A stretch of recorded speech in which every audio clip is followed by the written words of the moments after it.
Hi friends, നമസ്കാരം. നമ്മുടെ ഇഷ്ടവിശേഷങ്ങളായ ഗൗരി ശങ്കരത്തിൻ്റെ ഒരു അടിപൊളി വിശേഷമായിട്ടാണ് വന്നിരിക്കുന്നത്. അപ്പോൾ എല്ലാവർക്കും നല്ലൊരു ദിവസം ആശംസിച്ചുകൊണ്ട് തന്നെ വിശേഷത്തിലേക്ക് പോകാം. അപ്പോൾ തുടങ്ങുമ്പം തന്നെ കാണുന്നത് നമ്മുടെ ശിവാനീനെയാണ്. അപ്പോൾ ശിവാനി ഇങ്ങനെ ഒരു മരത്തിൻ്റെ ചുവട്ടിൽ ഇങ്ങനെ നിൽക്കുന്നു.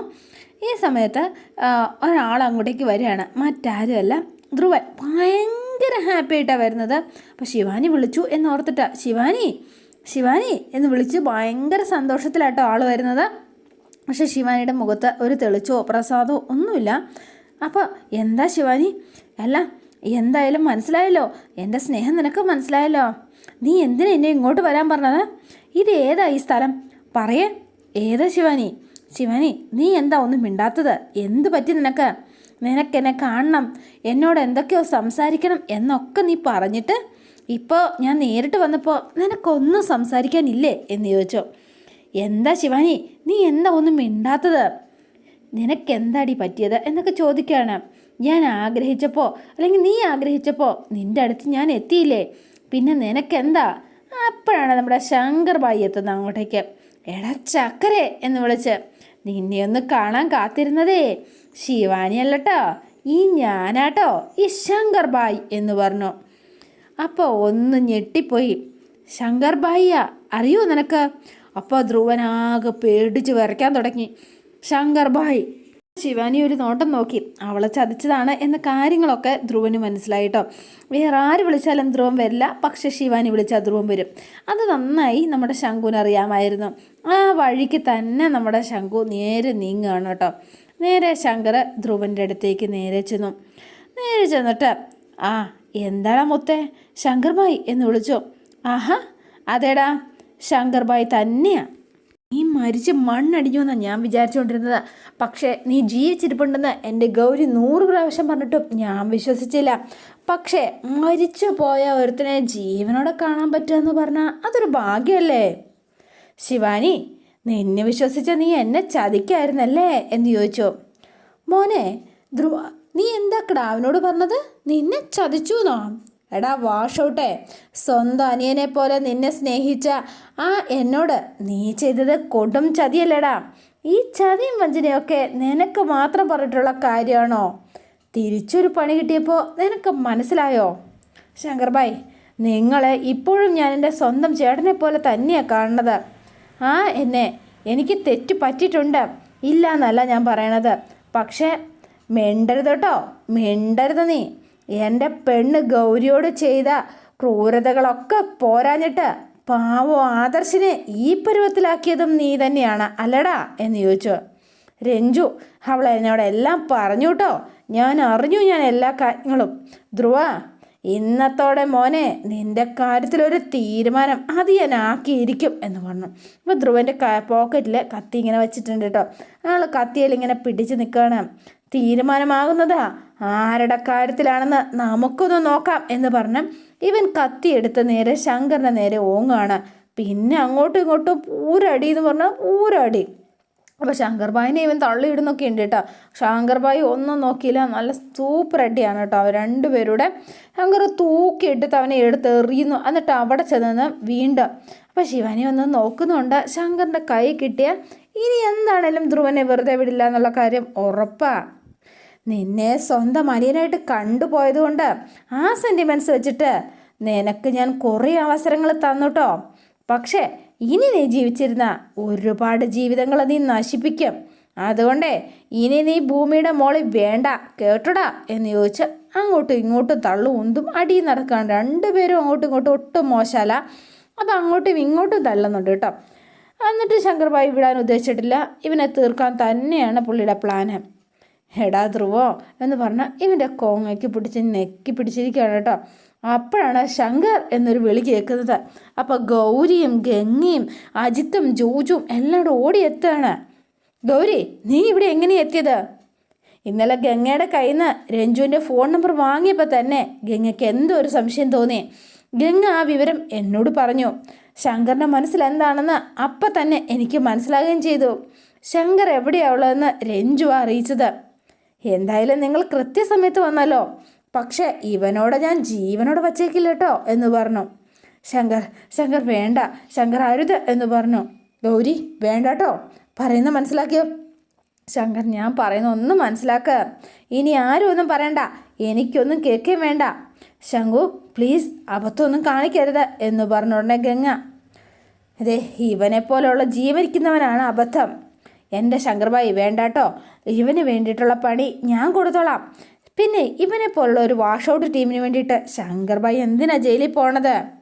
ശങ്കർ പ്ലീസ് ഞാനൊരു കാര്യം പറഞ്ഞോട്ടെ എന്ന് ഗൗരി പറഞ്ഞു.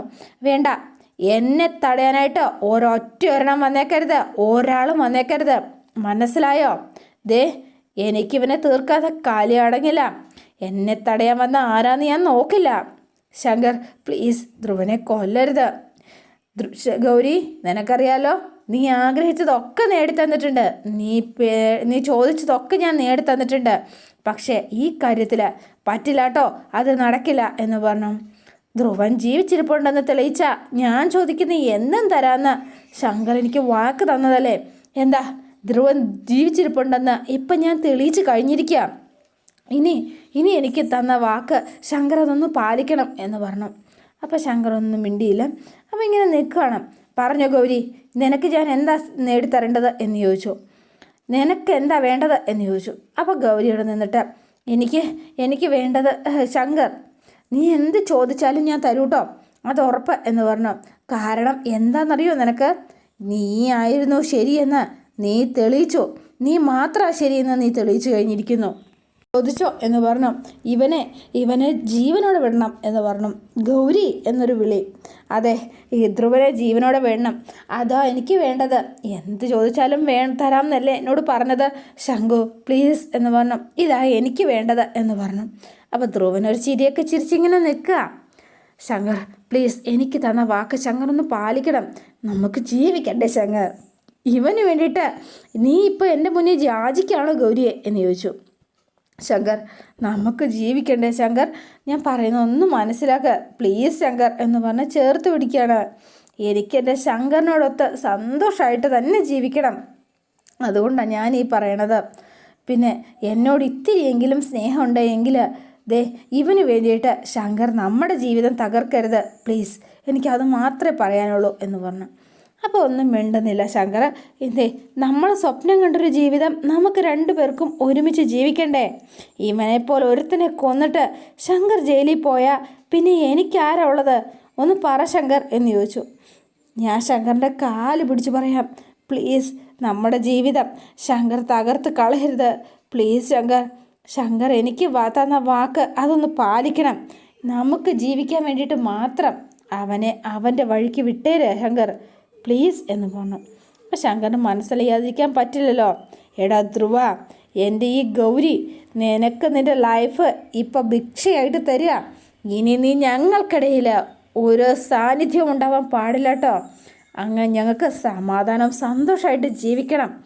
ഇനി എൻ്റെ കൺമുന്നിൽ ഇനി ഒരിക്കലും നീ വന്നു പോവരുത്, നിന്നെ കാണേണ്ട സാഹചര്യം നീയായിട്ട് ഉണ്ടാക്കരുത് എന്ന് മനസ്സിലായോടാ?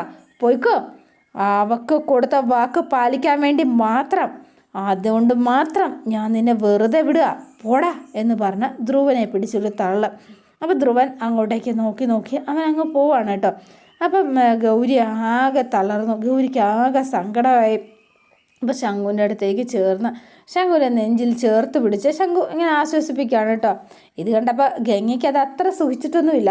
ഗംഗ ആഗ്രഹിച്ചതല്ലല്ലോ, ഗംഗയ്ക്ക് ചെറിയൊരു മനസ്സിലൊരു തീക്കൊളുത്ത് വേണ്ടിയുണ്ട്. അതുകൊണ്ട് ഗംഗ ഇങ്ങനെ തിരിഞ്ഞ് നിൽക്കുകയാണ്. പിന്നെ നമ്മൾ കാണുന്നത് ചാരങ്ങാട്ട് വീട്ടിലാണ്. അപ്പോൾ ശങ്കുവിൻ്റെ പുറത്തൊക്കെ ചൂടും ആവിയൊക്കെ പിടിച്ചു കൊടുക്കുകയാണ് ഗൗരി. അപ്പം ശങ്കർ എന്ന് വിളിച്ചു. എന്നോട് ദേഷ്യമുണ്ടോ എന്ന് ചോദിച്ചു. അല്ല, എനിക്ക് തന്ന വാക്കിൻ്റെ പേരിൽ ധ്രുവനെ വെറുതെ വിടേണ്ടി വന്നതിന് ശങ്കറിന് എന്നോട് ദേഷ്യമുണ്ടല്ലേ എന്ന് ചോദിച്ചു. അപ്പോൾ ശങ്കർ ഒന്നും മിണ്ടുന്നില്ല. നമുക്ക് വേണ്ടിയാ ഞാൻ അങ്ങനെ ചെയ്തത് എന്ന് പറഞ്ഞു. ശങ്കർ പ്ലീസ് ശങ്കർ, നമുക്ക് നല്ലൊരു ജീവിതം വേണ്ടേ? നമുക്ക് രണ്ടുപേർക്ക് സന്തോഷമായിട്ട് ജീവിക്കണ്ടേ? നമ്മൾ ആഗ്രഹിച്ച ജീവിതം. അതുകൊണ്ടാട്ടോ ഞാൻ ശങ്കറിനെ തടഞ്ഞത്. ധ്രുവനെ വേണ്ടി തൊലച്ച് കളയാനുള്ളതായിട്ടല്ല നമ്മുടെ ജീവിതം. എന്തിനു വേണ്ടിയിട്ടാണ് നമ്മൾ നശിപ്പിക്കുന്നത്? ഇപ്പോൾ ശങ്കർ വേഗം തിരിഞ്ഞ് ഗൗരി ഒന്ന് നോക്കി. അപ്പോൾ ആൾ കലിപ്പിലിങ്ങനെ നോക്കുകയാണ് കേട്ടോ. അപ്പോൾ നോക്കിയിട്ട് ശങ്കു എന്നോട് ദേഷ്യമല്ലേ എന്ന് ചോദിച്ചു. അപ്പോൾ ഒന്നും വേണ്ടിയില്ല. കുറേ നേരം ഇങ്ങനെ കലിപ്പി നിന്നിട്ട് അതെ ഞാൻ പറഞ്ഞത് എന്ന് പറഞ്ഞപ്പോൾ അതിന് ശംഖു ഒന്ന് ചിരിച്ചു കൂട്ടോ. ഇത് കണ്ടപ്പോഴത്തേനും ഗൗരിക്ക് ഭയങ്കര സന്തോഷമായി. എൻ്റെ കിടാവേ, നാളെ നിനക്ക് വേണ്ടിയിട്ട് ഞാനൊരു കിണ്ണം കാച്ചി സർപ്രൈസ് ഒരുക്കി വെച്ചിട്ടുണ്ട് കേട്ടോ എന്ന് പറഞ്ഞു. എന്താ അത് എന്നിങ്ങനെ ഗൗരി ചോദിച്ചപ്പം, അതെന്താ പൊന്നു കിടാവേ, സർപ്രൈസ് ഇപ്പം പറഞ്ഞാൽ അത് സർപ്രൈസ് അല്ലാതായി പോവില്ലേ? നീ എന്നെ ഒരുപാട് ആഗ്രഹിക്കുന്ന, എന്നാൽ നീ ഒട്ടും പ്രതീക്ഷിക്കാത്തൊരു കാര്യമായിരിക്കും സംഭവിക്കുന്നത്. മനസ്സിലായോ നിനക്ക് എന്ന് ചോദിച്ചു. അപ്പം ശംഖുവിൻ്റെ നെഞ്ചിൽ എൻ്റെ ഗൗരി ഇങ്ങനെ തല ചായച്ച് കിടക്കണം. അതിൻ്റെ കാണുന്നത് നമ്മുടെ ശ്യാംസാറിൻ്റെ വില്ലാണ്. അപ്പം നന്ദിനി അമ്മ ഭയങ്കര ആലോചനയിലാണ്, ആളാകെ വിഷമിച്ചിരിക്കുകയാണ്. അപ്പം വേണി അങ്ങോട്ടേക്ക് വന്നു. നന്ദിനിയമ്മേ എന്ന് കൂലയ്ക്ക് വിളിച്ചു. എന്തിനാ ഇവിടെ വന്ന് കുത്തിയിരിക്കണത്? ഏയ് ഒന്നുമില്ല. അല്ല, നീ ഉറങ്ങിയല്ലേ വേണി മോളെ? അതെ, ആദർശേട്ടനെ കുടിക്കാൻ കുറച്ച് ചൂടുവെള്ളം എടുക്കാൻ വന്നതാ. ഓ, അവിടെ ഉണ്ടായിരുന്ന വെള്ളം തണുത്തു പോയി നന്ദിനിയമ്മേ, അതുകൊണ്ടാട്ടോ. അല്ല, നന്ദിനിയമ്മയ്ക്ക് ഉറക്കമൊന്നുമില്ലേ? എന്താ ഉദ്ദേശിക്കണത്? ഇപ്പം ടൈം എത്രയായെന്നാ വിചാരം? എനിക്ക് ഉറങ്ങാൻ പറ്റണില്ല വേണി. ഉറങ്ങാൻ പറ്റണില്ലെന്നോ? നന്ദിനിയമ്മ ഇത് എന്ത് വർത്തമാനമായി പറയണത് എന്ന് ചോദിച്ചോ. ദേ നന്ദിനിയമ്മയ്ക്ക് ഞാനൊരു ചെറിയ ഉപദേശം തരട്ടെ കേട്ടോ, ഫ്രീ ആയിട്ടാട്ടോ എന്ന് പറഞ്ഞു. നമ്മളുണ്ടല്ലോ, ഭക്ഷണം കഴിക്കാതിരിക്കാനും ഉറങ്ങാതിരിക്കാനും ഒരിക്കലും പാടില്ല കേട്ടോ. അതുകൊണ്ടേ നന്ദിനിയമ്മ സമാധാനമായിട്ട് പോയി കിടന്നൊന്ന് ഉറങ്ങിക്കേ. ഉറക്കം വരണില്ല എന്നുണ്ടെങ്കിൽ പ്രാർത്ഥിച്ച് കിടന്നാൽ മതി, ഉറക്കമൊക്കെ വരും. ഗൗരിയുടെ മുഖം എൻ്റെ മനസ്സിൽ നിന്ന് പോകുന്നില്ല വേണി. ഞാൻ അവളോട് അങ്ങനെയൊന്നും പറയാൻ പാടില്ലായിരുന്നു. നന്ദിനിയമ്മേ, കഴിഞ്ഞതൊക്കെ കഴിഞ്ഞില്ലേ, ഇനി അതോർത്ത് വിഷമിക്കാതെ. ഇത് മനഃപൂർവ്വം നന്ദിനിയമ്മ പറഞ്ഞൊന്നും അല്ലല്ലോ. ദേഷ്യം വന്നപ്പോൾ അറിയാതെ അങ്ങോട്ട് പറഞ്ഞു പോയതല്ലേ, അതങ്ങോട്ട് കഴിഞ്ഞൂന്നേ. എന്നാലും വേണി, ഞാൻ എന്തും പറയുന്നത് പോലെ അല്ലല്ലോ. വേറെ എന്തെങ്കിലും ആയിരുന്നെങ്കിൽ സാരമില്ലായിരുന്നു. ഈ വീട്ടിൽ നിന്ന് ഇറങ്ങിപ്പോവാനല്ലേ ഞാൻ അവളോട് പറഞ്ഞത്. പാവം ഗൗരിയുടെ മനസ്സ് എത്രത്തോളം വേദനിച്ചിട്ടുണ്ടാവും. എൻ്റെ നന്ദിനിയമ്മേ, അതെ, ദേഷ്യം വരുമ്പോഴേ നമ്മൾ അച്ഛനും അമ്മയൊക്കെ എന്തൊക്കെ പറയും, അതൊക്കെ കാര്യമാണോ? എൻ്റെ അച്ഛൻ ചാരങ്ങാട്ട് മഹാദേവനെ ഇടയ്ക്കിടയ്ക്ക് പറയും, നിന്നെ ഞാൻ തല്ലിക്കൊന്നിട്ട് തെക്കേ പറമ്പിൽ കുഴിച്ചിടുമെന്നൊക്കെ. എന്നിട്ട് എന്നെ തല്ലിക്കൊന്നിട്ടുണ്ടോ? തെക്കേ പറമ്പിൽ എന്നെ കുഴിച്ചിട്ടിട്ടുണ്ടോ? ഹേയ്, അത്രയേ ഉള്ളൂ നന്ദിനിയമ്മേ, അതൊന്നും സാരില്ല കേട്ടോ. പിന്നെ ഒരു കാര്യം നന്ദിനിയമ്മ പറഞ്ഞത് ശരിയാട്ടോ. നന്ദിനിയമ്മയുടെ വാക്കുകൾ ഒരു പക്ഷേ ഗൗരിയെ നന്നായിട്ട് വേദനിപ്പിച്ചിട്ടുണ്ടാവും, അതുറപ്പാ. പക്ഷേ നന്ദിനിയമ്മ അതറിയാതെ പറഞ്ഞതാണെന്നും ആ ഒരു ദേഷ്യത്തിൽ പറഞ്ഞതാണെന്നൊക്കെ മനസ്സിലാക്കാനുള്ള ബോധം അത് ഗൗരിക്കുണ്ടിട്ടാ. അതോർത്ത് വിഷമിക്കണ്ട എന്ന് പറഞ്ഞു. ഇന്ന് വരെ ഞാൻ എൻ്റെ മോളോട് അങ്ങനെ ഒരു വാക്കൊന്നും ഞാൻ പറഞ്ഞിട്ടേ ഇല്ല വേണി. എൻ്റെ നന്ദിനിയമ്മേ, ഒരു കാര്യം ചെയ്യാം. പണ്ടേ ഒരു സിനിമയിൽ ലാലേട്ടൻ പറഞ്ഞതുപോലെ കൈ വിട്ടുപോയ ആയുധവും വിട്ട വാക്കും ഒരിക്കലും തിരിച്ചെടുക്കാൻ പറ്റില്ല, മനസ്സിലായോ? ഇനിയിപ്പേ അതുമേ തൂങ്ങി ഊഞ്ഞാലാടി വിഷമിച്ചിട്ട് ഒരു കാര്യമില്ല കേട്ടോ. അറിയണ്ട, അങ്ങനെ അങ്ങ് സംഭവിച്ചു പോയി. അതുകൊണ്ടേ നന്ദിനിയമ്മ വിഷമിക്കണ്ട, സാരമില്ല, അതൊക്കെ വിട്ട് കളഞ്ഞേര് എന്ന് പറഞ്ഞു. എന്നിട്ട് നന്ദിനിയമ്മയ്ക്ക് സമാധാനമില്ല. ഗൗരിയെ നന്നായിട്ട് നന്ദിനിയമ്മയ്ക്ക് അറിഞ്ഞൂടെ എന്നേക്കാൾ കൂടുതൽ? നന്ദിനിയമ്മേ, നമ്മുടെ ഗൗരിയെ ഈ കുടുംബത്തിന് ദോഷം വരണ ഒരു പ്രവൃത്തി ചെയ്യില്ല. കുടുംബത്തിനെന്നല്ല, ആർക്കും ദോഷം വരണ ഒരു കാര്യവും ഗൗരി ചെയ്യില്ല കേട്ടോ. എന്നാലും എനിക്കൊന്നും മനസ്സിലാവുന്നില്ല വേണി, ഏതാ ശരി, ആരുടെ ഭാഗത്താ ശരി, ആരുടെ ഭാഗത്താ തെറ്റ് എന്നൊന്നും മനസ്സിലാവുന്നില്ല. ശരിയും തെറ്റുമൊക്കെ അവിടെ നിൽക്കട്ടെ നന്ദിനിയമ്മേ. ഇപ്പം നന്ദിനിയമ്മ ചെയ്യേണ്ടത് എന്തിട്ടാണെന്നറിയോ? എന്താ എന്ന് ചോദിച്ചു. ഞാൻ പറഞ്ഞാൽ നന്ദിനിയമ്മ കേൾക്കുമോ, ചെയ്യുമോ? ഞാൻ എന്താ ചെയ്യേണ്ടത്, നീ പറഞ്ഞോ എന്ന് പറഞ്ഞു. മറ്റൊന്നല്ല കേട്ടോ നന്ദിനിയമ്മേ, ഇപ്പം തന്നെ നമ്മുടെ ഗൗരി ഒന്ന് വിളിച്ചേ. അപ്പം മിണ്ടാതെ നിൽക്കുകയാണ്.